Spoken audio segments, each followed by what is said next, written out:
Welcome. Today's guide is about the nice guy, and I'm stoked for this one because this is a juicy one. This is powerful.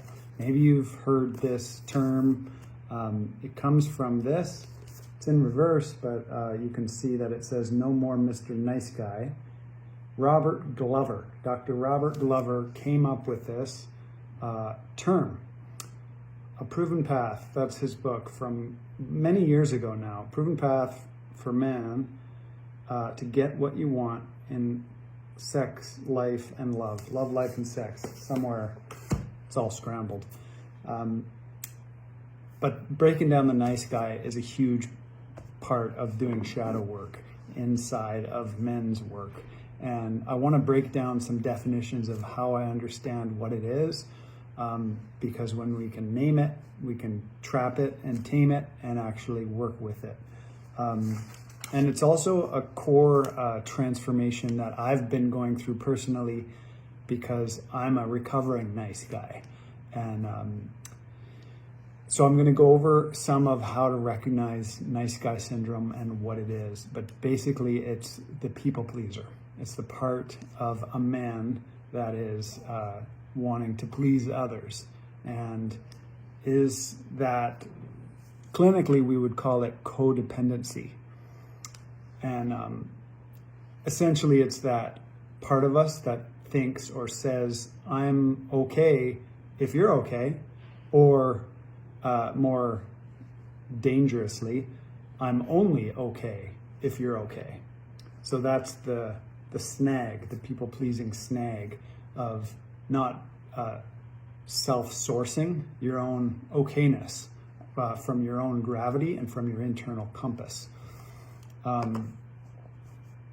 Let's explore this more with a couple more examples. One of the problems with being a people pleaser is that it becomes a mask. The nice guy wears a mask and he doesn't show his true face. He doesn't show his true voice, his true desire, or his true judgments about the world, because he's still seeking approval from external sources, whether it's coworkers, the partner in his life, the relationship, or bosses, or in any way it is seeking outside validation, versus the purpose-driven man who's in touch with his lion heart.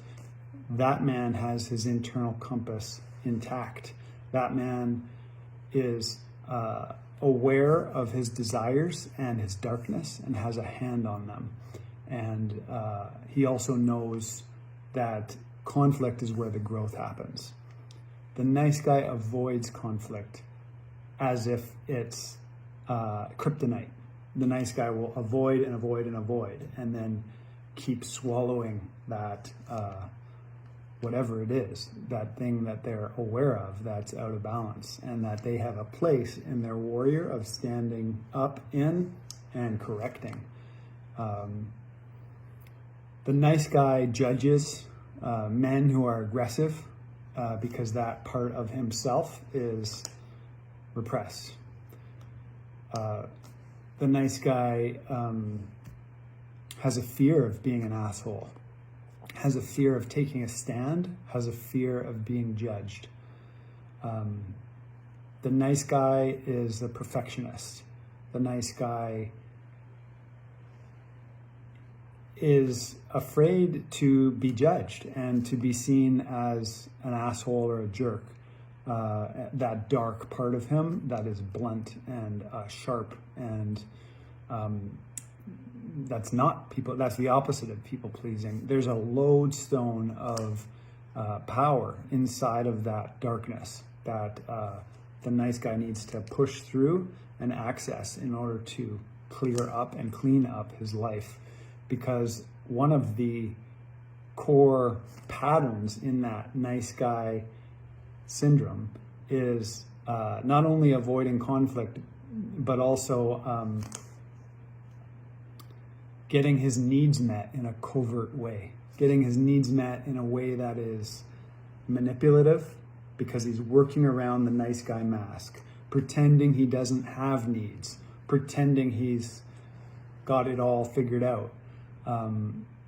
And by denying his primal needs and desires, he then gets his needs met covertly in a sideways and manipulative way. And he is loaded with resentment.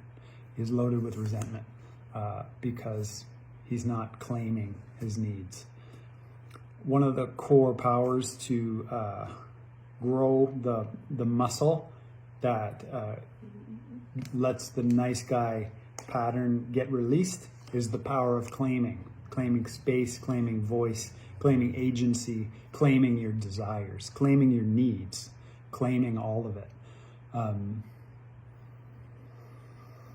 Because the nice guy mask is a terrible victim.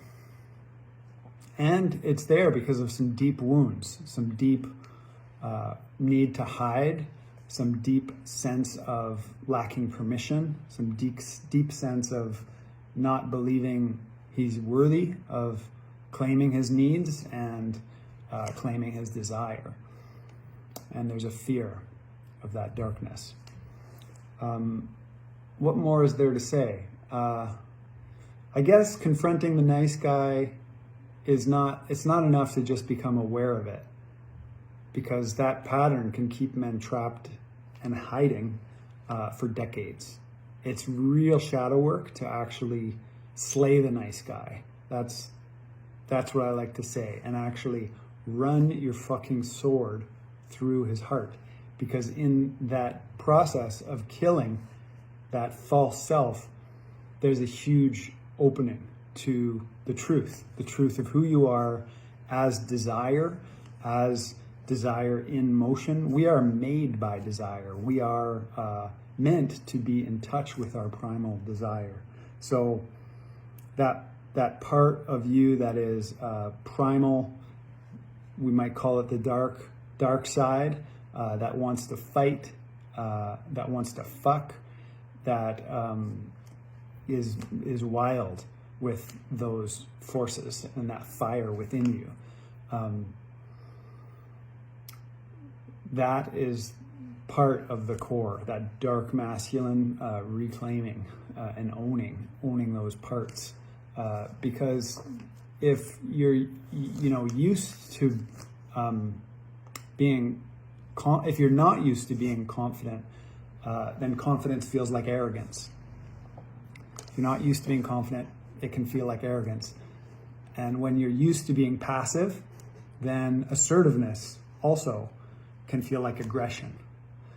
And if you're not used to getting your needs met, then putting yourself first can feel like being selfish. And there's a taboo against putting yourself first. And that is one that the nice guy and the people pleaser in men is completely playing into. So to step outside of your comfort zone is to push through all that and source your own power from within and trust your voice. Underneath that perfectionism, underneath it, there is usually a fear of rejection, a primal fear of rejection and abandonment. And those are fears to confront because they're just fears. And sometimes we need to go through the tough lessons, don't we? To actually go through abandonment and abandon ourselves over and over again before we realize, oh, I don't have to abandon myself. I can show up for myself. And that's the real evidence of the work, is never abandoning yourself. So that's my pep talk on nice guy. If you're a recovering nice guy like me, awesome. And if you want help with that, reach out, because it's a real hard place to be in when you add up the trouble and cost of actually staying stuck in that mask. So thanks again for being here and part of the Wholehearted Man Project. Keep slaying your nice guy and getting stronger in touch with your lion heart. Peace.